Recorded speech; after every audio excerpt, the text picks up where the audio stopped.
another episode of Opening the Gates with Gatekeeper Paranormal. We're here with Barbe St. John and Melinda Carver. We're going to be walking around the building, picking up some whatever they can find. Just a disclaimer, we have told them nothing about this building. They have done no prior research, and they're going to be separated as they're walking through the building, so we're not contaminating any kind of evidence and not giving them a chance to share stories.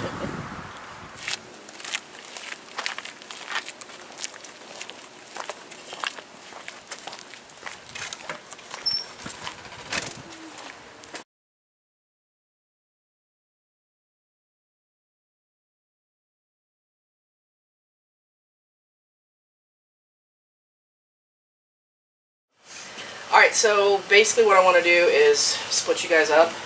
One person go with me, another person go with one of the members of my team.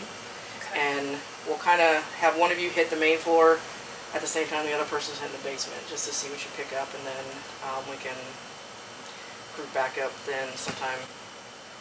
Okay. And there's a Carl here? A guy named Carl? Yeah.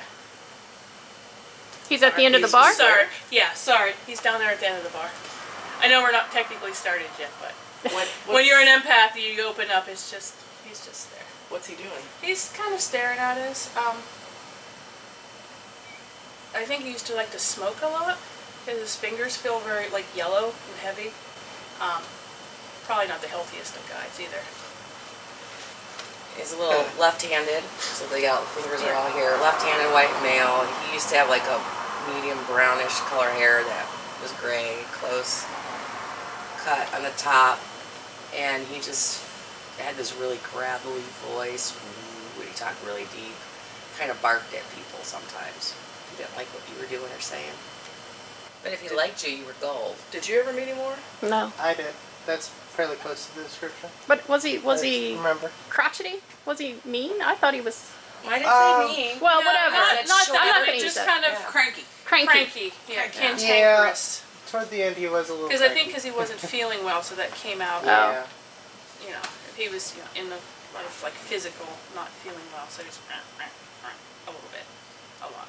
And was there a dog with him? A medium-sized dog. I don't remember. Okay. Although about a dog. I did hear a cat over there when Don't tell us. Just now? just like a couple seconds. I ago. heard it too. I thought it was a child. I thought it was my like, shadow Leave your shadow alone. I'm Your sorry. baby alone. It was like a kind of Yeah, thing. it's I just heard my that. chair. What's he doing? He's kind of staring at us. I think he used to like to smoke a lot. Seriously, it came from that way. Could be me, my butt on the Do chair. it again. No, No. Okay. it was definitely a meow. Yeah. Don't tell us. They By the way, as a disclaimer, I'm not we're an telling actual you. investigative group, so we don't bullshit. Okay. And all We this- don't either. Okay, good. I'm gonna tell We're it on like the it same is type page. of Yeah, person. we're on the same page. We're very blunt. Okay, cool. Amy and I are walking around on the main floor with Barbie, and she knows nothing of this location, other than there's a devil hole, in the basement. But other than that, she knows nothing, so we're just going to walk around with her and see if she can pick up on anything. She's already picked up on Carl, who is probably somewhere right It's here. much cooler for here. Is it? Yeah. These two, can you feel it? Like if you move Right stuff- here, yeah. It's much Hey, cooler. Carl, can you shake my hand? Come on, be a buddy. Yeah. Okay, sorry. All right, so let's go. Picking up because I'm an empath, so I pick up a lot of residual energy. Okay. So in here it's very loud. Right. To me, energetically, it's very loud. It's very noisy. It's very busy. It's layers and layers and years of activity in here. So okay. So just this creepy corner, or all of This one, it's mainly this one right here. Yeah, it's both to me. Okay. But this one does feel strong. It's like this whole little strip here, right here. Okay. Sorry, we're in the dark. Oh, I sound a little dumb. I just can't see. Okay. So creepy corner.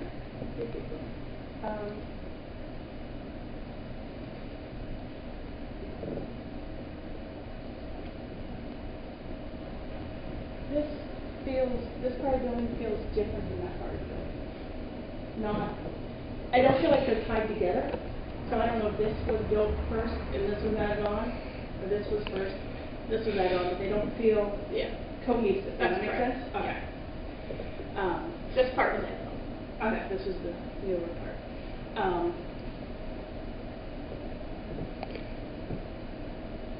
I make a lot of hand gestures too because I'm feeling. Is this where the devil hole is underneath the pot? No. No? Okay. Actually, in the other section. Do you know what's under here? Just dirt? empty space in the basement. Okay. No, there is basement. Okay. So the garage door, Amy's right over here. Oh, okay. Yeah. Because I'm feeling a draw energy kind of cool down. Okay. Which may be why people think it feels creepy because the energy's kind of swirling and floating back down. I feel like there may have been somebody who was doing not quite good magic,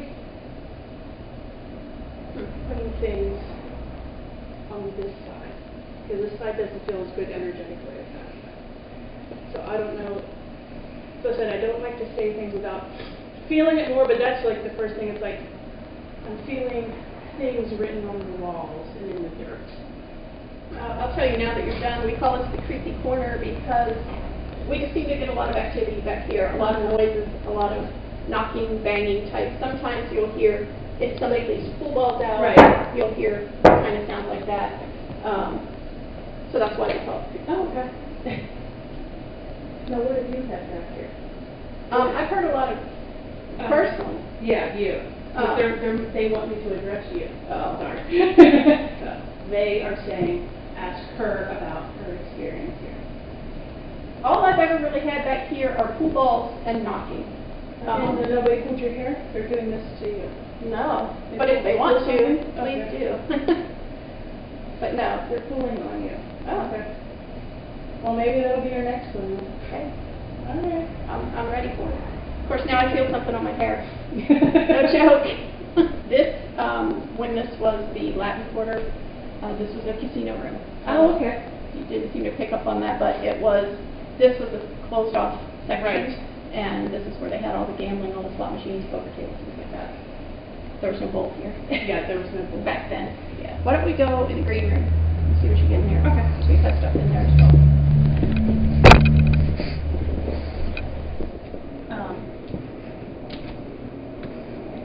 Did somebody get shot, like, in here in that hallway? That's very possible. Okay. Yeah.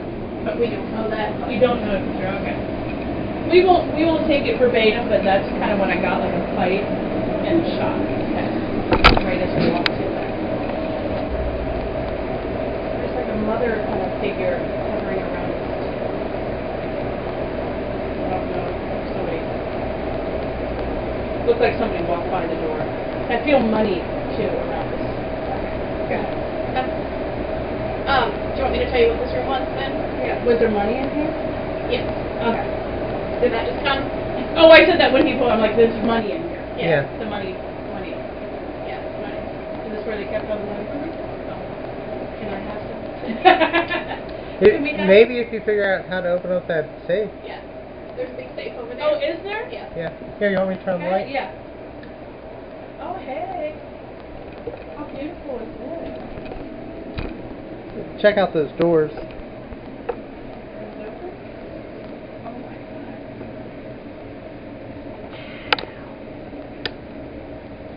And does the inner the safe? I don't know if it opened.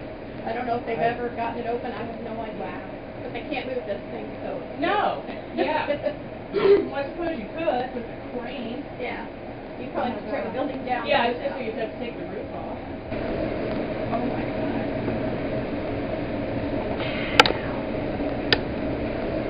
Oh my God.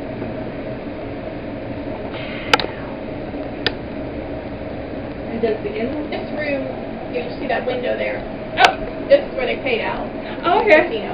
And Okay. we've gotten a lot of BBPs in here that say, get out. They don't want us in here. Right. This is where the money was. Right. And then you saying that maybe there was someone shot or Yeah. could have been. Right? Okay. That's all. Okay. Don't know. Okay. Do you know about the men? I don't know.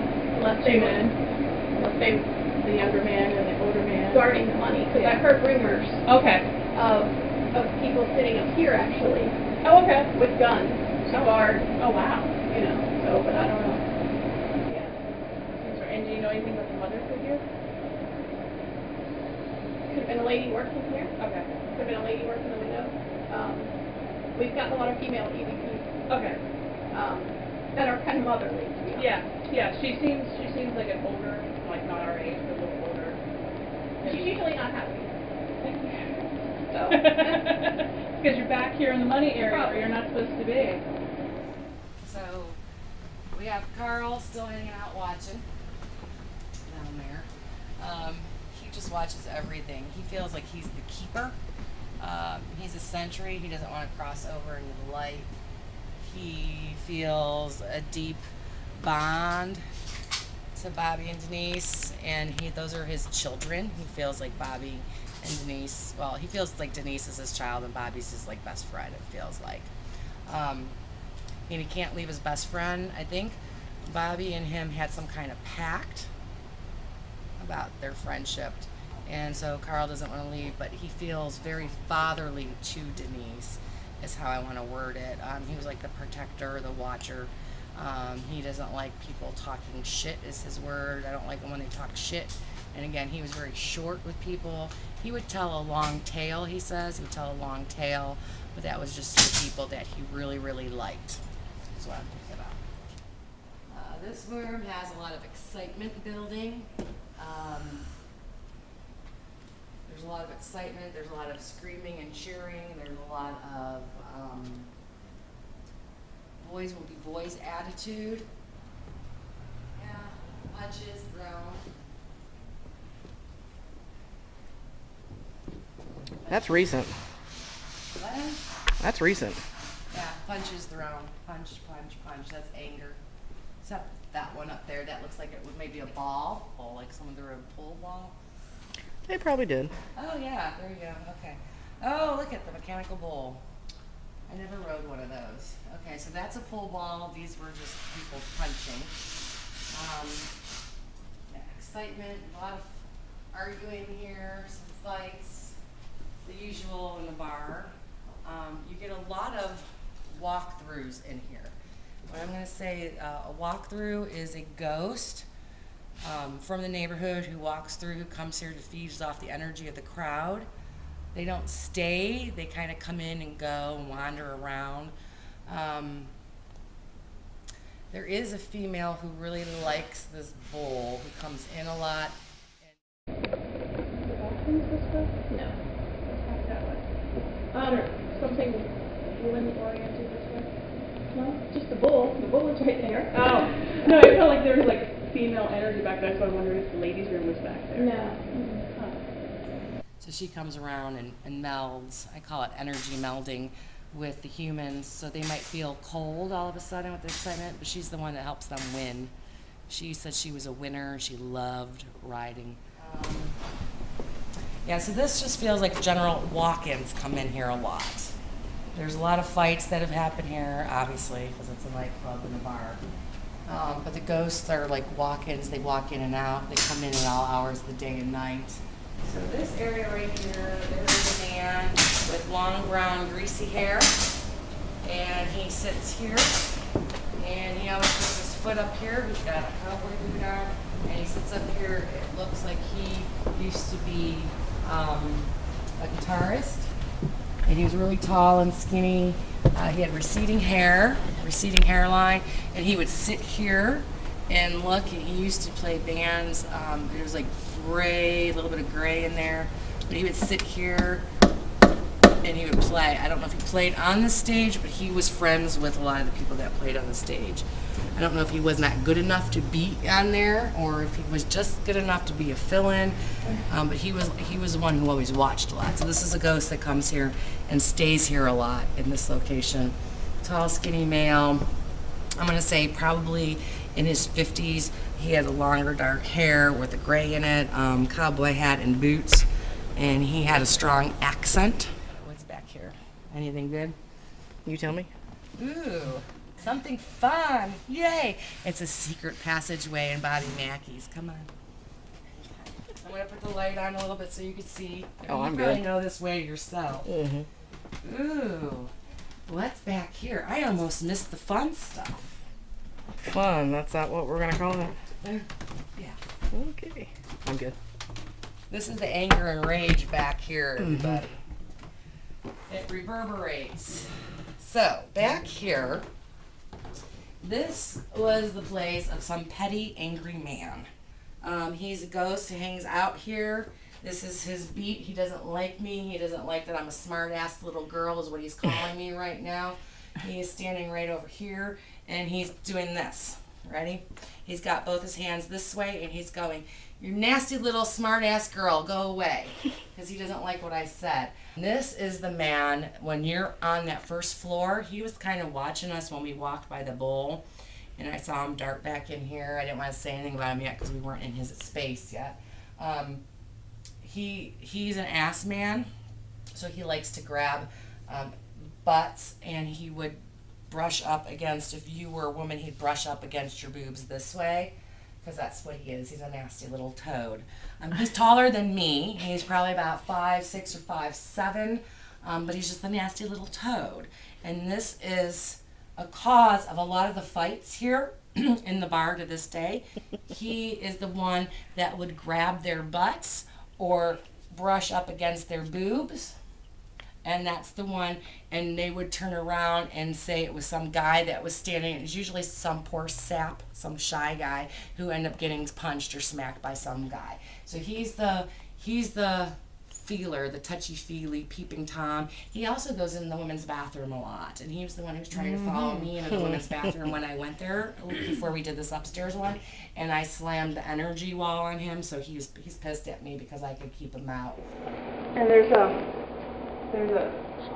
thin, taller guy in here, a younger guy. He feels like he may have passed like not that long ago, so like 60s, 70s. To me, that's not that long ago. Me either. Yeah, it's not that long ago, so like not 1800s or whatever. Right. But he's kind of like one of those super skinny kind of guys. He's got, I mean, it could be today too, because they have the hair, the shaggy hair, and the scruff and the ratty shirt. That's really skinny. I hate to use the term biker, like a biker type of dude, but kind of like a biker type of dude. And he kind of paces back and forth here. Goosebumps now. He's not a happy person. He wasn't a happy person in life. He's not happy now. And that happens on the other side. Sometimes people are assholes here, and they're still assholes when they're dead. I think he kind of thought this was his turf back in the day, and still kind of is. He doesn't quite enjoy the show, that's what he says. I don't enjoy the show. So he doesn't quite enjoy people coming in and doing this kind of stuff. Also mentioning a little girl, so possibly had a daughter or a niece that was like very special to him. That's like the one soft spot in him. So do you guys get a lot of stuff like that in here with him? Or do you guys feel him? We get stuff back there mainly, we'll go back in that other section. We get a lot of stuff back there. Over, like in that little alcove looking area, we get a lot of light anomalies back there sometimes. Personally, one time I saw, it was a softball size, and I'm not an orb person. Right. I don't believe in orbs. Right. But I saw it with my eyes. I was sitting at the bar, over kind of almost to the left of that closet door. Right. There was I thought I heard something. Yeah, I was gonna say, it's like, when you say that, I just felt the energy like move behind you, like in a little curve. Okay.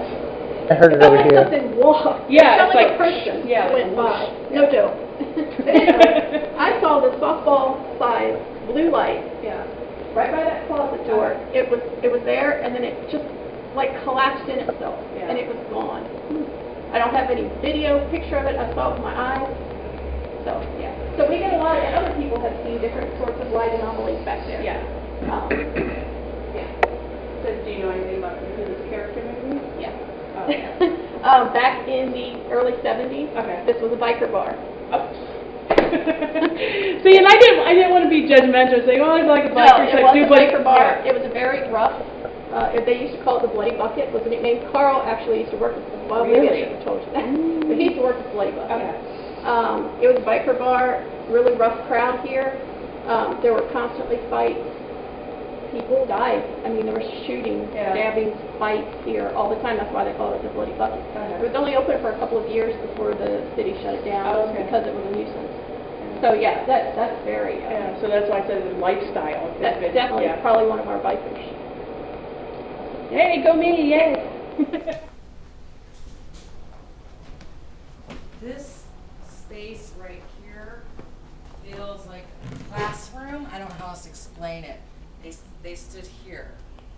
This energy field here feels like a teacher energy going to his students. It feels like a masculine energy. And it just feels like a masculine energy speaking to the crowds. Sort of like a preacher man. Did they used to do some kind of little mini church service or lesson or have someone preach to people? It would feel like this preacher man energy stood here. Do you want the answer? Yes. It's annoying. There's a room that's no longer here that was off of this room where they did an exorcism. Okay. All right. There you go. Goosebumps. Preacher man in the corner over there. So that energy's still here in the place. It flows through. Preacher man speaking to the masses. Thank you for that confirmation, because it was preacher man teaching his students.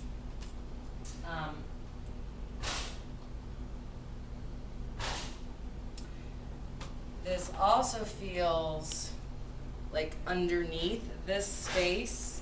I know we did the basement walkthrough, but underneath this space feels like freedom. So there's the gates. I don't know which way we're at now. Okay. Yeah, so freedom facing this way. Again, just like when we were downstairs, I believe I felt that freedom. I don't know if I said anything about that. I can't remember. But underneath here, it's not so much this side. This is all the preacher man energy here. I feel freedom, not over there, but I feel the word freedom right here.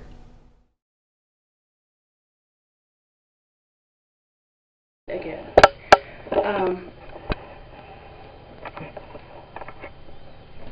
I just got something with slaves, so I don't know if this was part of the Underground Railroad or not. I just heard slave.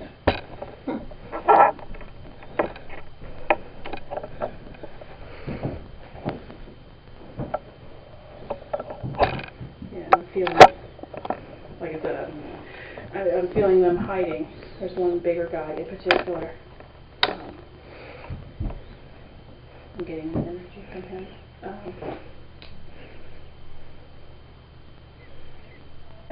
But was this part of the Underground Railroad? Do you know? Do you know? Do not know. Okay.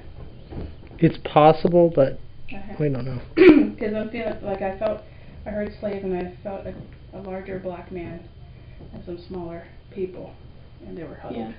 It could have been, they call this Gallows Gap. Okay. Because right after the Civil War, there was a lot of hanging lynchings. Oh, okay. In this area by the area. river. Okay. So there you go. That could be your slave connection. And It could be. Your large black man. And the hiding, the feeling the need to hide. Right. Nice. So that's that. Definitely what I call the boy smell area. Yeah. Definitely where the men hung out and the women were never up here. And somebody lived up here? Mm-hmm. Okay. After the gangster things. And I'm finding it very hard to breathe up here. Well, I'm feeling hot. No, it's not that. Okay. It's not that. It's like the claustrophobia is kind of, thank you, is kind of weighing in on me. So right now I'm just like taking a minute to ground and let it go out. I feel very anxious up here. Did Carl live up here? Yes. Okay. Okay. I purposely did not tell her that. No, you did not. That's why when we were talking about Carl, I wanted to come up here. Yeah. Then. He, it's like, shit spun out of control in his head up here. Okay. Like literally feeling like this, and Because I'm saying, like, he must have had the most horrible existence being up here. I just feel paranoid. I feel anxious. I'm feeling overwhelmed. I got all this shit running around in my head. I get the feeling that door had a lot of locks on it at one point. Like 7? I don't know the number. Okay. I know. I'm saying like. Yeah. So even though this kind of was like, even though this was kind of like the place where he felt the worst, it was also the place he thought he could keep himself safest. Right? I'm sorry, what was that? I just got a poke in my ear. Tell her about the bed. Is there something about the bed up here? No idea. Tell me about the bed. He's like, tell her about the bed. Okay. Like it's here and it's unkempt and I don't even think it has a frame. I think it's like just on the floor, and he's huddled up and he's got things on him and he's trying to protect himself from shit. He's like a scared 5-year-old huddled up in the corner with all these blankets on him. So I don't know if that's an episode that anyone can verify. Well, like I said, as much as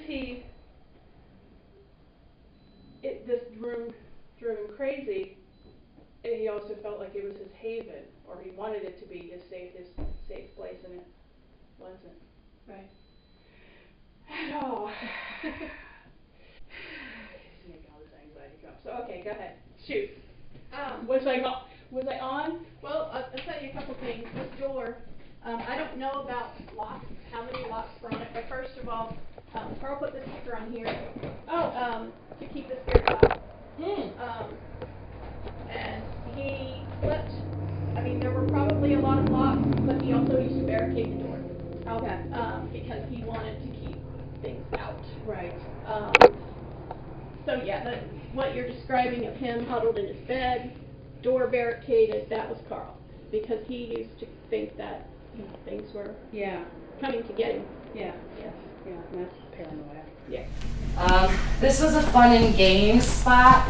This was an after-hours party because technically it wasn't in the bar. Here's a separate little bar. This was for private parties. This was for big wigs.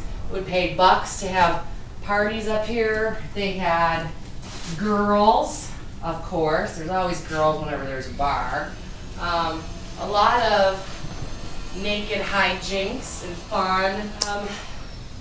Whoever lived up here smoked a lot of pot too. And there was Coke. Hot Coke. Pills were really big up here too. Speed. Little white pills with a cross on them.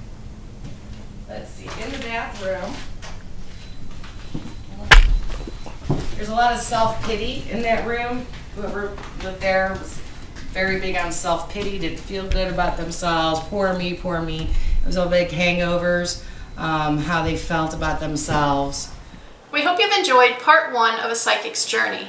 Stay tuned for part 2 when our good friends Barbe St. John and Melinda Carver explore the notorious basement at Mackey's.